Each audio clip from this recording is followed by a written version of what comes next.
तुम्हारी सबसे बड़ी गलती है कि तुमने एक गंदी शक्ल के साथ जन्म लिया। हमारी प्रेसिडेंट ब्यूटी ने नया रूल पास किया है, सड़क पर सिर्फ सुंदर लोग चल सकते हैं। तुम -3 लेवल के होने के बावजूद सड़क पर कैसे निकला है? तुम्हें इसकी सजा मिलेगी। इन लोगों ने तो हमारे शहर को गंदा बना रखा है। एक ऐसी दुनिया जहाँ इंसानों को उसकी खूबसूरती के बेसिस पर अहमियत दी जाती है। जो जितना खूबसूरत उसे उतनी फेम और रिस्पेक्ट मिलती है, वहीं जो जितना बदसूरत उसे उतना ही बेइज्जती और बदनामी का सामना करना पड़ता है। इस दुनिया में हमारा मेन हीरो ज़ाइगू भी रहता है और वो एक एवरेज लुकिंग गाय है, यानी कि वो ना तो ज्यादा सुंदर है और ना ही ज्यादा बदसूरत, इसलिए वो लोगों की नजरों में इम्पोर्टेंट नहीं है। हमारी प्रेसिडेंट ब्यूटी ने नया रूल पास किया है, सड़क पर सिर्फ सुंदर लोग चल सकते हैं और बदसूरत लोगों ने किया तब उन्हें उम्र कैद की सजा मिलेगी। इस अनाउंसमेंट ने हर बदसूरत इंसान को घर में रहने पर मजबूर कर दिया। इसी बीच हमारी कहानी का मेन हीरो जियोगू अपने जॉब इंटरव्यू के लिए निकल पड़ता है। वो खुद की जिंदगी से ज्यादा आसपास के माहौल से परेशान था। वो बदसूरत लोगों के साथ हो रही जाति को ना चाहते हुए देखने को मजबूर होता है। इस तरह जब वो घर से कुछ दूर पहुंचा, तब वहां मौजूद कुछ पुलिस ऑफिसर्स एक बदसूरत व्यक्ति को पकड़ने लगे। तुम -3 लेवल के होने के बावजूद सड़क पर कैसे निकला है? तुम्हें इसकी सजा मिलेगी। ये व्यक्ति -3 लेवल का स्टार था, यानी इसकी शक्ल हद से ज्यादा बदसूरत थी। इसलिए उन पुलिस ऑफिसर्स ने उसे अरेस्ट कर लिया और जेल में डालने के लिए भेज दिया। अब इतना सब होता देखा और कोई आपस में बात करने लगा। इस बदसूरत आदमी को तो जेल भेज देना चाहिए। इन लोगों ने तो हमारे शहर को गंदा बना रखा है। ये दुनिया खूबसूरती पर इतना डिपेंड हो चुकी थी कि यहाँ मौजूद सभी आम पब्लिक के दिल में उन बदसूरत लोगों के लिए नफरत भरी थी। इसी बीच जियोगू अपने इंटरव्यू के लिए पहुंच चुका था, जहाँ उसे जॉब तो मिल गई, पर उसकी ज्यादा सुंदर ना होने के कारण उसे एक छोटा पोस्ट मिलता है और वो उसे काफी दुखी होता है। कुछ देर बाद जियोगू को उसकी मैनेजर बुलाती है और वो उस पर काफी गुस्सा भी थी। पिछले 2 महीने से तुम्हारी कीड़े जैसी शक्लें देखकर हमारी 2 क्लाइंट ने डील ऑफ कर दी है। अब तुम इस पर क्या कहना चाहोगे? मैनेजर के गुस्से ने जियोगू को काफी डरा दिया था, मगर वो हिम्मत करके उसे जवाब देता है। पर मैंने उन्हें सबसे बेस्ट सूट और हेयर स्टाइल रिकमेंड किया था। इतने में मैनेजर उसकी बातों को काट देती है। ये मत बोलो, तुम जैसे लोगों की हमारे सामने कोई औकात नहीं है। अगर इसी तरह से जवाब देते रहे तो तुम्हें अपनी नौकरी से हाथ धोना पड़ेगा। अब मेरे सामने झुको, वो भी अपने घुटनों का बल। जियोगू को इस बात का पूरा अंदाजा था, इसलिए वो बिना सवाल के घुटनों के बल बैठ जाता है।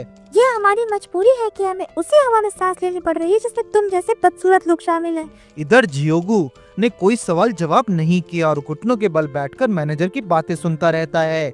इसके बाद वो मैनेजर के कहने पर उसके सामान को घर तक ले जाता है। वो उन सामानों को रखकर वापस जाने ही वाला था कि तभी मैनेजर ने उसे दोबारा रोक लिया। मेरी शक्ल क्या देख रहे हो? जाओ मेरे घर की साफ सफाई में जुट जाओ, समझे? इस तरह जियोगू इस जुर्म को सहते हुए मैनेजर के घर की सफाई में जुट जाता है, जिसके बाद वो आधी रात के वक्त उसके घर पहुंचता है, जहां उसके कदम अपने घर की दहलीज पर आके रुक जाते हैं। असल में अपनी बहन का इंतजार कर रहा था, जो उसी के साथ यहाँ पर रहा करती थी। यहाँ हैरानी की बात ये थी कि उसकी बहन बेहद ही खूबसूरत थी और अगर वो गलती से बाहर जाती तब उसकी खैर नहीं। भैया, मुझे बाहर जाना है और सुकून की सांस लेनी है। जियोगू चाहकर भी उसकी बहन की कोई मदद नहीं कर सकता था। उसे सिर्फ ये पता था कि उसकी बहन को उन पुलिस ऑफिसर से बचाने के लिए कुछ भी करेगा। इस दुनिया में कई चीजें गलत है और किसी न किसी को ये सही करना होगा। मैं एक ऐसी दुनिया चाहता हूँ जहाँ मेरी बहन इज्जत के साथ रह सके। इस इमोशनल मोमेंट के बाद अगली सुबह आती है, जहाँ जियोगू तैयार होकर ऑफिस के लिए निकल पड़ता है। मगर आज के दिन इस शहर में एक हैरान करने देने वाली चीज होती है। जियोगू की नजर प्रेसिडेंट ब्यूटी के अनाउंसमेंट पर जाती है। हमने कुछ लोगों को बंदी बनाया है क्योंकि उन लोगों ने हमारे रूल्स को तोड़कर खुद को सुंदर बनाने की कोशिश की है। जो भी व्यक्ति कॉस्मेटिक सर्जरी कराने की कोशिश करेगा उसे मौत की सजा दी जाएगी। जियोगू की हालत खराब हो चुकी थी और उसके पैर तब सुन्न पड़ गए थे, जब तक उसकी मैनेजर ने उसे होश में नहीं ला दिया। मेरी बात ना सुनने की हिम्मत कैसे हुई तुम्हारी? अगर माफी चाहते हो तो अभी मेरे सामने घुटनों के बल बैठ जाओ। एक बार फिर जियोगू घुटनों के बल बैठ जाता है, लेकिन इस बार उसके सब्र का बांध टूट चुका था। जब वह रात को अपने घर पहुंचा तो उसकी नजर दरवाजे के सामने पोस्टर पर पड़ी। अगर आप हद से ज्यादा बदसूरत हैं, तो हम आपको सुंदर बनाने में मदद कर सकते हैं। बस हमारी दी गई नजदीकी वॉशरूम में आइए और वहाँ पासवर्ड ड्रेन बोलिए आपकी समस्या चुटकियों में गायब हो जाएगी। जियोगो ने तैयार कर लिया था कि वो इस दुनिया में सबसे अहमियत साबित करेगा और इसलिए अगली पल वो नजदीकी वॉशरूम में पहुंच गया। उसने पोस्टर लिखे पासवर्ड ड्रेन को जोर से पुकारा। तभी अचानक एक पोर्टल खुला और वो नीचे गिरने लगा। इस दौरान डर की वजह से जियोगो बेहोश हो गया और जब उसकी आंखें खुली तो उसने खुद को एक खाली जगह पर पाया। हैरानी की बात यह थी कि वहां सिर्फ एक व्यक्ति मौजूद था। तुम कौन हो? मैं कहाँ हूँ और आखिर यहाँ आया कैसे? जियोगो के मन में सवाल गहरे हो चुके थे। उसे लगा कि इन सवालों का जवाब सिर्फ वही व्यक्ति दे सकता है। हेलो, मैं डॉक्टर मचाते हूँ। मैं तुम्हें सुंदर बनाने में मदद करूंगा और जैसे कि तुमने मेरा पासवर्ड बोला इसलिए तुम मेरे पहले और आखिरी कैंडिडेट हो। डॉक्टर मचाते की बातों से जियोगो को डर और भी बढ़ गया। इससे पहले कि वो कुछ समझ पाता तभी वहाँ बहुत सारे पुलिस ऑफिसर्स आ गए। वो डॉक्टर मचाते को गिरफ्तार करने आए थे। पुलिस ने चारों तरफ से घेर लिया था। इसी बीच डॉक्टर मचाते ने जियोगो को जबरन एक विशाल मशीन के अंदर भेज दिया। जियोगो को अब तक समझ नहीं आ रहा था कि उसके साथ क्या हो रहा है। दूसरी ओर पुलिस ऑफिसर्स के लगातार हमलों के बीच डॉक्टर मचाते वहां से भागने में कामयाब हो गए। अब पुलिस ऑफिसर्स की नजर उस विशाल मशीन पर थी। वो धीरे धीरे उसके करीब जाने लगे, लेकिन तभी मशीन का गेट अनलॉक हुआ और उसके अंदर से जियोगो बाहर निकला। लेकिन जियोगो अब वैसा नहीं था जैसे पहले था। वह सिर्फ एक मर्द से औरत बन चुका था। उसकी सुंदरता इतनी अद्भुत थी कि पुलिस ऑफिसर्स की आंखें फटी की फटी रह गईं। एक पुलिस ऑफिसर ने जल्दी से ब्यूटी मीटर ऑन किया और मीटर की रीडिंग देखकर उसके होश ही उड़ गए। 5 स्टार ब्यूटी। इतनी ब्यूटी तो सिर्फ हमारी प्रेसिडेंट ब्यूटी की हो सकती है। आखिर ये खूबसूरत महिला है कौन? जियोगो की सुंदरता का अंदाजा इसी से लगाया जा सकता था कि जब वो कुछ कदम आगे बढ़ा तो सभी पुलिस ऑफिसर्स उसकी खूबसूरती के आगे पीछे हटने पर मजबूर हो गए। जियोगो हैरान था कि लोग ऐसा क्यों कर रहे हैं। तभी उसकी नजर एक टूटे हुए शीशे पर पड़ी। उसने शीशे से अपना चेहरा देखा और वह पूरी तरह स्तब्ध रह गया। अब वो समझ चुका था कि आखिर इन पुलिस ऑफिसर्स के साथ क्या हुआ था। इसके बाद जियोगो ने फैसला किया कि जल्द से जल्द वहां से बाहर निकलेगा। उसे बाहर जाने का रास्ता मिल भी गया। जब वो सूरज की किरणों के साथ बाहर निकला तो उसके सामने पूरी सोसाइटी खड़ी थी। जियोगो इस बात से हैरान था कि वहां मौजूद सभी लोगों की खूबसूरती उसके सामने फीकी पड़ गई है, इसलिए हर कोई उसे इज्जत देने लगा। कुछ लोग इतने प्रभावित हुए कि उसकी खूबसूरती के आगे अपना सब कुर्बान करने को तैयार थे। यही चीज जियोगो के लिए काफी फायदेमंद साबित हुई। जल्दी उसे अपनी ही कंपनी के सीईओ की पोस्ट मिल गई। आपकी ब्यूटी का कोई जवाब नहीं है। हमारी कंपनी को ठीक आपकी जैसी खूबसूरत की तलाश थी, इसीलिए आज से आप हमारी कंपनी की सीईओ हैं। इस तरह जियोगो की जिंदगी पल में बदल गई। जिस कंपनी में वो छोटे पद पर काम करता था उसी में उसे सीईओ बनने का मौका मिल गया। अब उसे समझ आ गया था कि अगर उसे अपनी जिंदगी पूरी तरह बदलनी है तो यह उससे बेहतर मौका कभी नहीं मिलेगा। मुझे कंपनी के डिपार्टमेंट मैनेजर से मिलना है, उसे तुरंत हाजिर करो। जियोगो के इतना कहने पर भी वहाँ वही मैनेजर आ गई जिसने कभी जियोगो की जिंदगी को मुश्किल बना दिया था। मैनेजर जियोगो की सुंदरता देखकर हैरान रह गई। आपने मुझे किस काम के लिए बुलाया है? मैं आपकी कैसे मदद कर सकती हूँ? तुम्हें यह भी नहीं पता कि तुम्हारे जैसे लोग खूबसूरती के सामने कोई औकात नहीं रखते। अभी के अभी मेरे सामने घुटनों के बल बैठो। जियोगो को लगा कि उसने मैनेजर को सबक सिखा दिया, लेकिन वह गलत था क्योंकि मैनेजर को जियोगो के अपमान से खुशी भी हो रही थी। मैं तो धन्य हो गई आप जैसी खूबसूरत महिला से अपनी बेइज्जती सुनकर। आप चाहे तो मुझे कुछ और भी कह सकती हैं। मैनेजर की ये बात सुनकर जियोगो दंग रह गया, लेकिन मैनेजर ने दोबारा कहा, आपकी खूबसूरती तो प्रेसिडेंट ब्यूटी को भी टक्कर दे सकती है।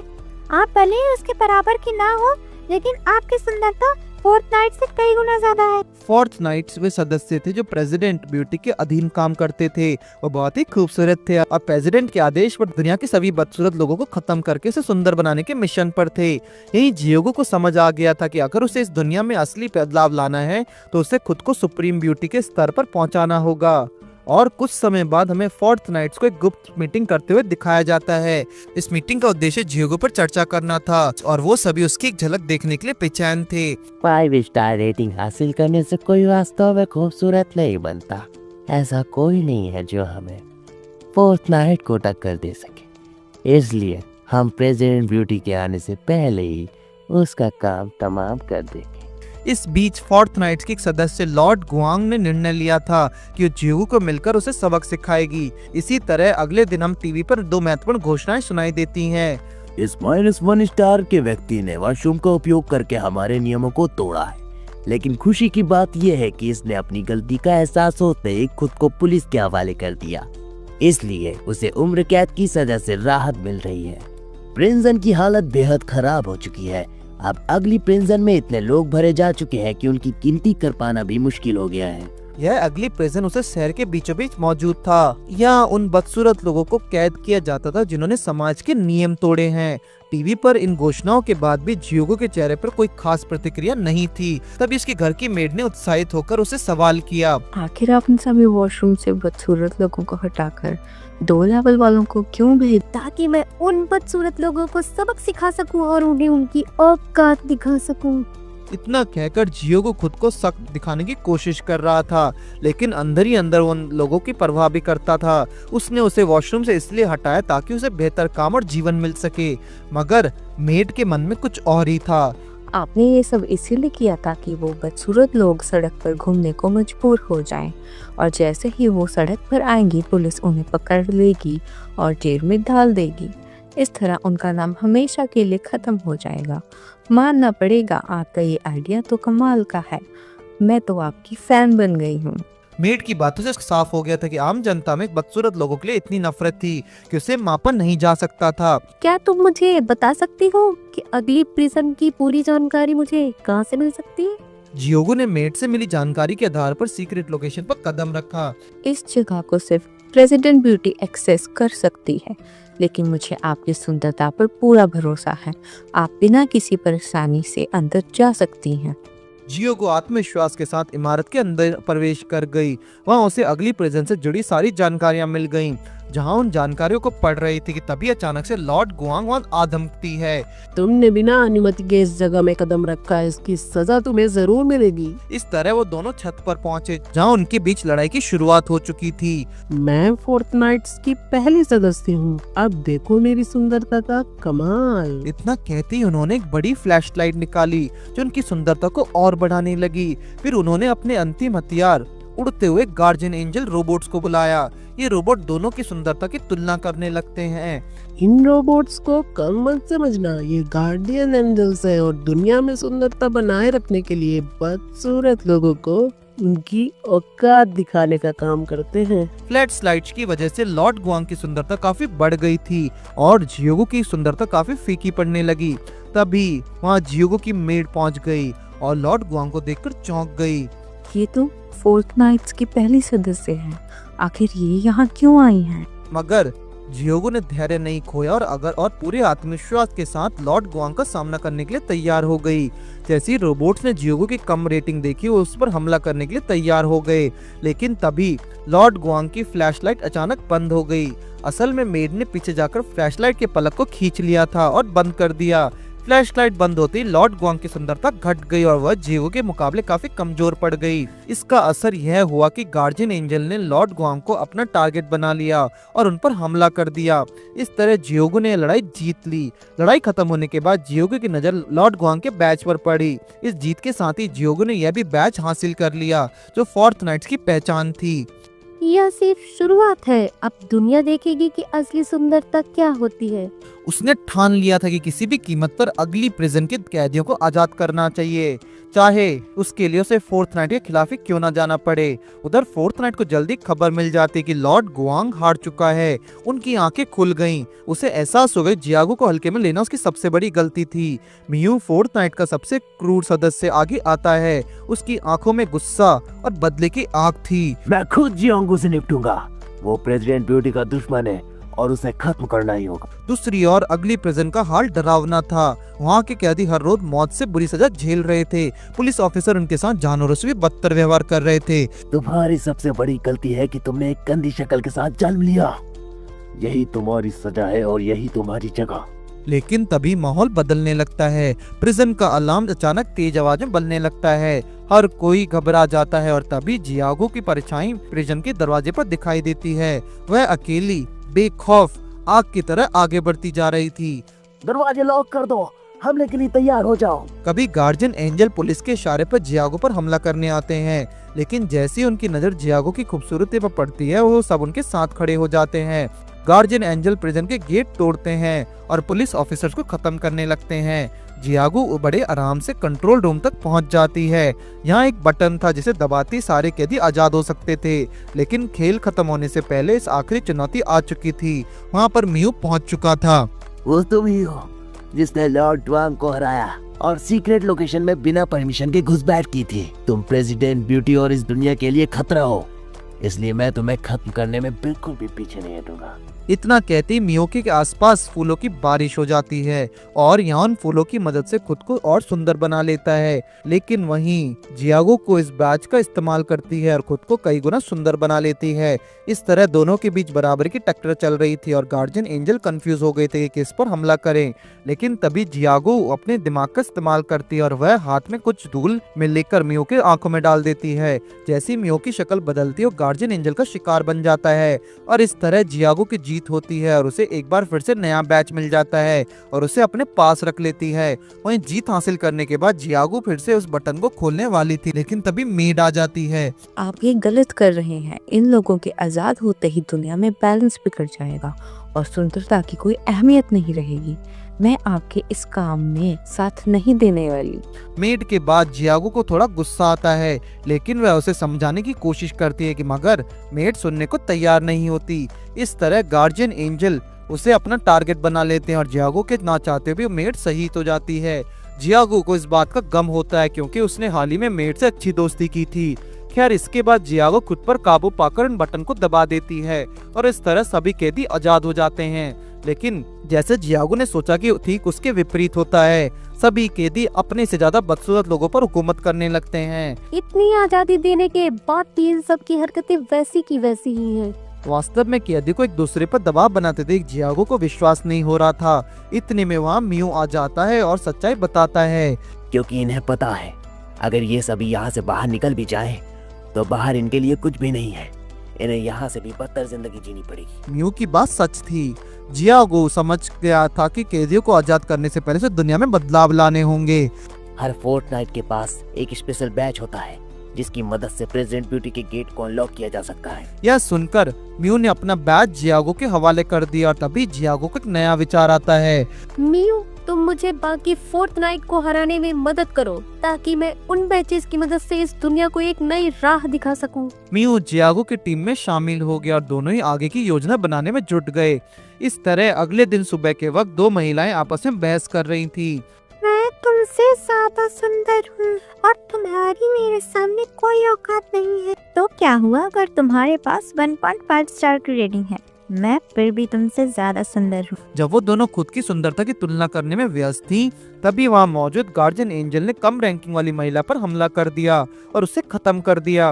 वहीं दूसरी ओर जियागो समय के साथ जितना हो सके उतना दुनिया में भेदभाव कम करने की कोशिश कर रही थी। मैं चाहती हूँ कि सभी इंसान अपनी शक्ल सूरत की सुंदरता से ज्यादा अपने दिल की सुंदरता पर ध्यान दें। टीवी पर जियागो का इंटरव्यू चल रहा था तभी और उसकी बहन जियाओ जियागो के लिखे पत्र को पढ़ने में व्यस्त थी। उधर जियागो आराम से बैठकर अपने अगले प्लान के बारे में सोच रहा था, लेकिन तभी मियो वहाँ आ गया। क्या तुम्हें बाकी फोर्टनाइट्स की जानकारी मिली? फिलहाल तो नहीं, लेकिन मैं उनके बारे में पता कर रहा हूँ। पर ये सब करना जरूरी है? मियो की बात सुनकर जियागो बिना सोचे जवाब देता है। हमें दुनिया में बदलाव लाना है और इसके लिए ये बेहद जरूरी है। इतना सुनते ही मियो यहाँ से बाकी फोर्टनाइट की जानकारी जुटाने निकल पड़ता है। लेकिन जियोगो बातों से एक बात पूरी स्पष्ट हो चुकी थी कि यहाँ जियोगो प्रेसिडेंट ब्यूटी की झलक देख रहा था जब वो 3 साल पहले उसी की तरह नेक दिल हुआ करती थी। उस रात जियोगो अपने कमरे में जाने की कोशिश कर रही थी, तभी अचानक उसके चेहरे पर किसी नुकीली हथियार से हमला हो जाता है। इतने में हम फोर्टनाइट की तीसरी सदस्य को देखते हैं जो खुद जियोगो से मिलने आई थी, लेकिन उसके इरादे बिल्कुल नेक नहीं थे। तुम वही हो जिसने प्रेसिडेंट ब्यूटी के खिलाफ जाने की कोशिश की। तुम्हारे पास अब एक ही मौका है, हार मानो और उसके पैरों में गिर जाओ, वरना। इतना कहते हुए उसने अपना बैग खोला और अचानक वह कई गुना ज्यादा बदसूरत हो गई। इसका इस्तेमाल करके तुम खुद को मुझसे कहीं ज्यादा सुंदर बना सकती हो। इसका मतलब यह है कि तुम्हारे बचने की कोई भी उम्मीद नहीं है। इसके बाद कई गार्जियन एंजल जियोगो पर हमला करना शुरू करते हैं और जियोगो अपनी जान बचाने के लिए हर मुमकिन कोशिश करती है, लेकिन इस दौरान यह भी चाहती थी कि उन एंजल्स का ध्यान उस फोर्टनाइट के सदस्य पर केंद्रित हो जाए। क्या तुम सोचती हो कि इसकी उछल कूद करने से तुम इन रोबोट्स को मुझ पर हमला करने के लिए उकसा सकोगी? तुम गलत हो। ये रोबोट इतनी सावधानी से तैयार किए गए हैं कि ये सुंदर इंसान को झट से पहचान सकते हैं। सदस्य की ये बात सही थी, लेकिन तभी उसने देखा कि उन रोबोट्स ने उसे ही निशाना बनाना शुरू कर दिया था। असल में ये सब जियोगो का बहुत ही सोचा समझा प्लान था। तुमसे बड़ी गलती हो गई। ये रोबोट्स जब बॉटम एंगल से देखेंगे तो तुम्हारा चेहरा मुझसे भी कहीं ज्यादा खराब लगेगा। अब तुम्हारा कुछ नहीं हो सकता। इतने में सभी रोबोट्स उस फोर्थ नाइट पर हमला कर देते हैं और उस तरह जियोगो की जीत हो जाती है। आखिरकार जियोगो को उसका बैज भी मिल जाता है और जिससे उसकी ऑलमोस्ट सभी समस्या हल हो जाता है और अब उसे केवल एक आखिरी नाइट की तलाश थी, जिसके बाद वो आराम से प्रेसिडेंट ब्यूटी का सामना कर सकती थी। वहीं दूसरी ओर हम एक सीक्रेट स्थान पर पहुंचते हैं जहां उसकी फोर्थ नाइट जियो प्रेसिडेंट ब्यूटी से बात कर रही थी। जियो की भी हार हो चुकी है। ये लड़की कौन है आखिर? इस पर हम जियो को देखते हैं जो जियोगी की सारी जानकारी इकट्ठा करने में जुटी हुई थी। वो जो भी हो, लेकिन वो मुझसे नहीं जीत सकती, इसलिए प्रेसिडेंट ब्यूटी आप बेफिक्र रहिए। इसी दौरान जियोगी से मिलने के लिए म्यू आया था और उसके पास एक खास जानकारी भी थी। लॉर्ड गो, मुझे आखिरकार फोर्थ नाइट का लोकेशन पता चल गया है। हमें अब तुरंत चलना चाहिए। इस तरह म्यू और जियोगो बिल्डिंग में पहुंच चुके थे जहां उनकी नजर सामने मौजूद रिसेप्शनिस्ट पर जाती है। वो उससे जियो के बारे में पूछते हैं। हमें जिनो से मिलना है। वो इस वक्त कहाँ होंगी? गुड इवनिंग सर, मैं आपका ही इंतजार कर रही थी। आइए मैं आपको साथ लेकर चलती हूँ। वो इतना कहकर वो उन्हें लिफ्ट के सामने ले आती है। 88 फ्लोर पर जियो आपका इंतजार कर रही हैं। यह सुनकर जियोगो और म्यू लिफ्ट में चढ़ने ही वाले थे, लेकिन तभी रिसेप्शनिस्ट ने म्यू को अंदर जाने से रोक लिया। सॉरी, जियो को आपसे मिलने में कोई दिलचस्पी नहीं है। इधर जियोगो जानती थी कि अगर उसे जियो से मिलना है उसे कोई गलत कदम नहीं उठाना होगा, इसलिए उसने खुद अकेले ही जियो से मिलने का फैसला किया और इसके बाद लिफ्ट में अकेले चलते हुए 80वें फ्लोर पर बटन दबा देती है। कुछ देर बाद जियोगो सुनसान जगह पर पहुंच चुकी थी, लेकिन तभी वहाँ पर लाइट चली जाती है और वहाँ पर जियो मौजूद थी। अगर अपनी जान प्यारी है तो मुझे मेरा बैच दे दो। अगर मैं ना कहूँ तो? इतना सुनते ही जियोगो की आंखों में गुस्सा भर जाता है और जियो खुद को पूरी तरह से लड़ाई मोड में ले आती है। वह अगले कुछ पल में अचानक से ट्रांसफॉर्म हो जाती है, लेकिन सबसे हैरान करने वाली बात ये थी कि अब जियोगो की नजर जियो के चेहरे पर जाती है तो उसकी आंखें चौड़ जाती हैं। असल में जियो कोई और नहीं बल्कि उसकी बहन जियाओ थी।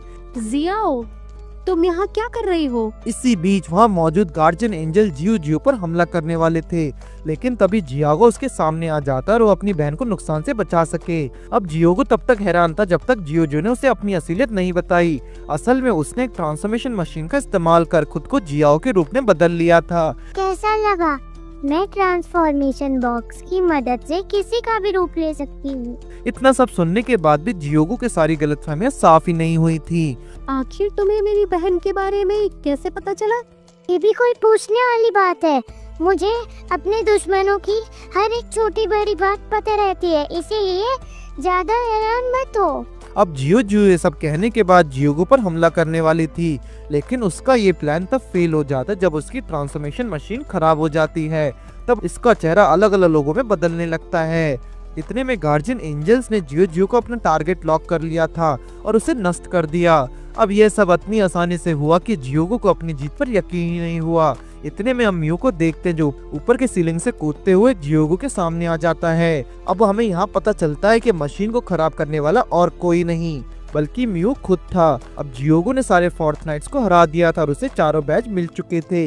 इसका मतलब उसे अपना आखिरी मिशन पूरा करना था और वो प्रेसिडेंट ब्यूटी का सामना करने वाली थी। म्यू, हमें अब अपने आखिरी मिशन पर चलना चाहिए। इतना कहते ही वो दोनों ब्यूटी पैलेस के सामने आ जाते हैं। यहाँ वही जगह है जहाँ प्रेसिडेंट ब्यूटी रहती है, लेकिन जियोगो ये देखकर हैरान थी कि इस पैलेस के चारों तरफ फेस फिल्टर लगा हुआ था। इसका मतलब यह था कि कम स्टार वाले लोग चाह कर भी इस पैलेस को दाखिल नहीं हो सकते थे। लेकिन म्यू के दिमाग में कुछ और ही चल रहा था। यह वह बात जियोगो से शेयर करता है। आज से 3 साल पहले हमारी प्रेसिडेंट ब्यूटी इतनी जुल्मी नहीं थी। उस वक्त यहाँ कोई भी आ जा सकता था, लेकिन अचानक एक दिन प्रेसिडेंट ब्यूटी ने ब्यूटी रूल लागू कर दिया। आखिर उनके साथ हुआ क्या था? ये तो कोई नहीं जानता, लेकिन जब उन्होंने ये रूल लागू किया तब सभी प्रेसिडेंट ने इसका विरोध किया। पर समय के साथ वो सभी प्रेसिडेंट एक एक कर गायब होने लगे। कुछ को मौत की सजा दी गई उन्होंने प्रेसिडेंट ब्यूटी के खिलाफ जाने की कोशिश की। आखिरकार सिर्फ 6 प्रेसिडेंट बचे और उनमें से एक बाद में फोर्थ नाइट बन गया। मियू की बातों से जियोगो को समझ में आ गया था कि 3 साल पहले प्रेसिडेंट ब्यूटी के साथ कुछ ऐसा हुआ था जिससे उन्होंने पूरी दुनिया का नक्शा बदल दिया। लेकिन अब जियोगो ज्यादा वक्त बर्बाद नहीं करना चाहती, इसलिए उसने अपने फेस फिल्टर को पार करते हुए महल के गेट तक पहुंचने का फैसला किया। इस फिल्टर को सिर्फ 5 स्टार वाले लोग ही पार कर सकते हैं, इसलिए मैं इससे आगे नहीं जा सकता। जियोगो को पहले ही चेतावनी मिल चुकी थी कि यदि वह इस फिल्टर को पार करती है तो उसे अपनी जान की कीमत चुकानी पड़ सकती है। लेकिन जियोगो ने उसकी बातों को अनसुना करते हुए बड़े आराम से उस फिल्टर को पार कर लिया और महल के अंदर घुस गई। सामने प्रेसिडेंट ब्यूटी अपने चेयर के सामने बैठी हुई थी। तो तुम हो जिन्होंने मेरे चारों हुनरमंद लोगों को हरा दिया, आप यहाँ क्या करने आई हो? इतना कहकर जियोगो अपनी जेब से वही बैज निकालती है। मेरे पास यह बैज है जिसे मैं तुम्हारी चेयर पर इस्तेमाल करके तुम्हारी जगह ले सकती हूँ। तुम्हें लगता है यह सब करना आसान होगा?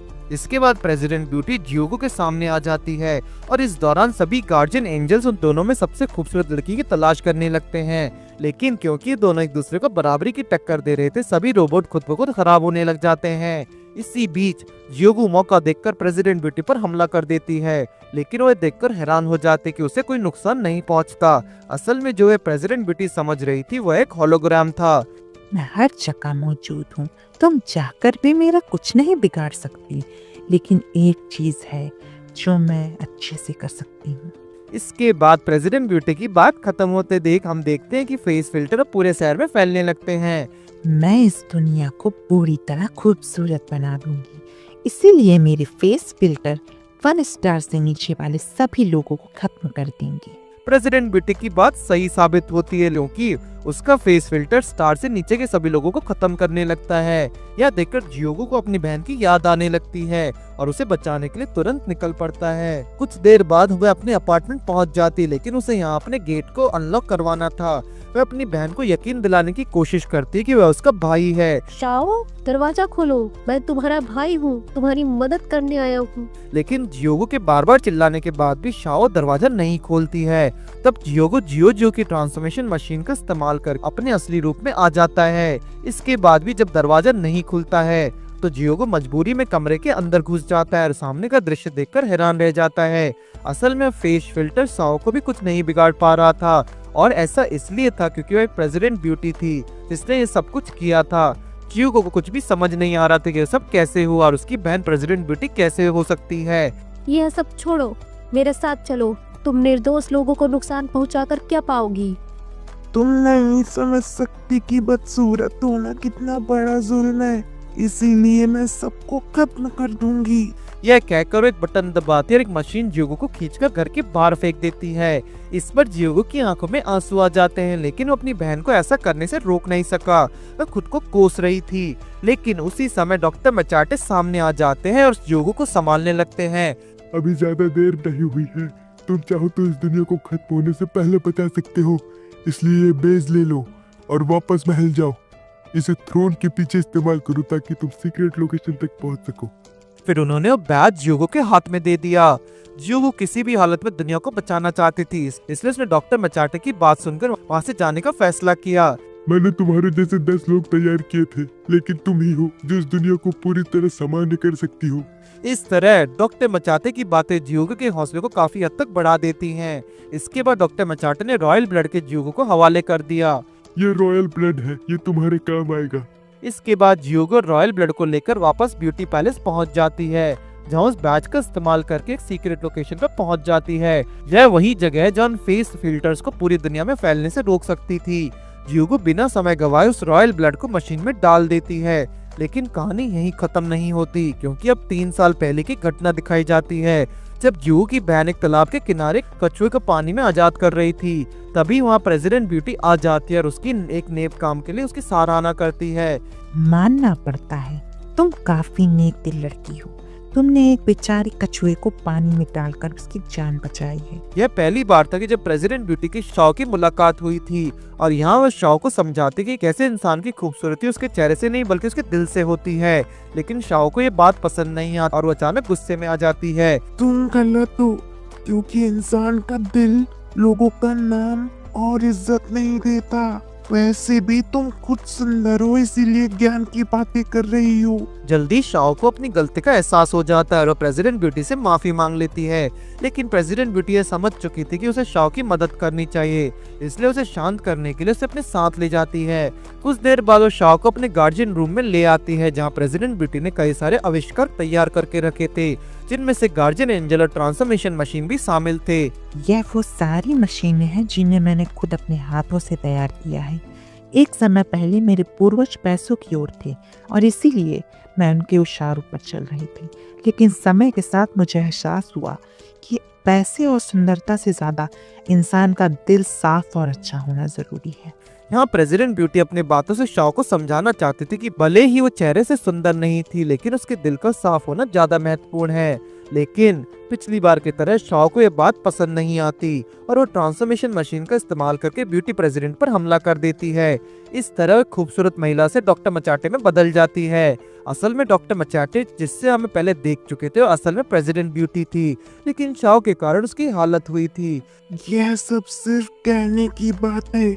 लोगों को उनकी सुंदरता की वजह से अहमियत मिलती है, ना कि उनकी स्किल्स या तुम्हारी ज्ञान की बातों। ये कहकर शाओ खुद को ट्रांसफॉर्मेशन मशीन में प्रेसिडेंट ब्यूटी में बदल देती है। यानी ये वही पल था जब उसने असली प्रेसिडेंट ब्यूटी को रिप्लेस किया था और इसके बाद वहाँ उस पर हमला भी करती है। तभी असली प्रेसिडेंट ब्यूटी किसी तरह खुद को वहाँ से बाहर निकालने में सफल हो जाती है। अब शाओ ने यह तय कर लिया था कि इस पल के बाद दुनिया में मौजूद अगली लोगों पर जुर्म करना शुरू कर देगी। लेकिन इस प्रक्रिया में एक बड़ा लूप होल भी था। वह ट्रांसफॉर्मेशन मशीन का वैलिडिटी केवल 3 साल के लिए था, यानी शाओ अगले 3 साल तक अपनी असलियत को छुपा सकती थी। अब वह 3 साल भी कुछ खत्म हो चुके थे और वो अपनी असलियत नहीं बल्कि पूरी दुनिया को खत्म करना चाहती थी। इसी बीच हम ब्लैंक स्पेस पहुंच जाते हैं, जहां जियोगो की मुलाकात प्रेसिडेंट ब्यूटी से होती है। यह मैं किस जगह पर हूँ? यह सीजनोग्राफी मशीन के अंदर की जगह है। यहाँ मेरी यादें पहले से स्टोर हैं, इसीलिए मैं तुमसे बात कर पा रही हूँ। लेकिन जियोगो को अपनी बहन की चिंता सता रही थी और वो किसी भी हाल में उसे बचाना चाहता था। मुझे वो रास्ता बताओ जिससे मैं फेस फिल्टर को डीएक्टिवेट कर सकूं और अपनी बहन की जान बचा सकूं। आखिरकार सिर्फ तुम ही मेरी मदद कर सकती हो। जियोगो के आंसू देखकर प्रेसिडेंट ब्यूटी की आंखों में भी आंसू आ जाते हैं और उसे बताती है, हम जिस मशीन के अंदर हैं इसका नाम सीजनोग्राफी है। यह मेरे पूर्वजों का दिया हुआ अमानत है। यहाँ तक कि मैंने जितनी भी मशीनें बनाई हैं वे सभी इससे ऊर्जा प्राप्त करती हैं। इसीलिए जब हम फेस फिल्टर को बना रहे थे तब हमने इसी से ऊर्जा का कनेक्शन जोड़ा था। मुझे वो रास्ता बताओ जिससे मैं सब कुछ सही कर सकूं। इस पर प्रेसिडेंट ब्यूटी उसे अपने पूर्वजों के बारे में बताती है कि कैसे उन्होंने मशीन तैयार की थी ताकि भविष्य में इंसानों की फितरत पर काबू पाया सके। लेकिन प्रेसिडेंट ब्यूटी को जल्दी समझ में आ जाता है कि चाहे वो दुनिया को बदलने की कितनी भी कोशिश करे, लेकिन यहाँ लोग वैसे के वैसे ही रहेंगे। असल में इस मशीन को कभी बंद नहीं किया जा सकता, पर एक रास्ता है। अगर इसे पूरी तरह से रीसेट कर दिया जाए तो फेस फिल्टर काम करना बंद कर देगा। यह सुनकर जियोगो अपने पुराने दिनों को याद करने लगता है, जब उसे अपनी शक्ल की वजह से कई बार बेइज्जती का सामना करना पड़ा। वह हर दिन इस बात को लेकर दुखी रहता था कि वह दूसरों जैसा क्यों नहीं है। लेकिन पिछले कुछ दिनों में कुछ हादसे के बाद वह एक चीज अच्छे से समझ चुका था कि चाहे कितनी भी कोशिश कर ले वह लोगों की फितरत को नहीं बदल सकता। इतना सोचते हुए सीजनोग्राफी मशीन को डिस्ट्रॉय करने लगता है। तुम क्या कर रहे हो?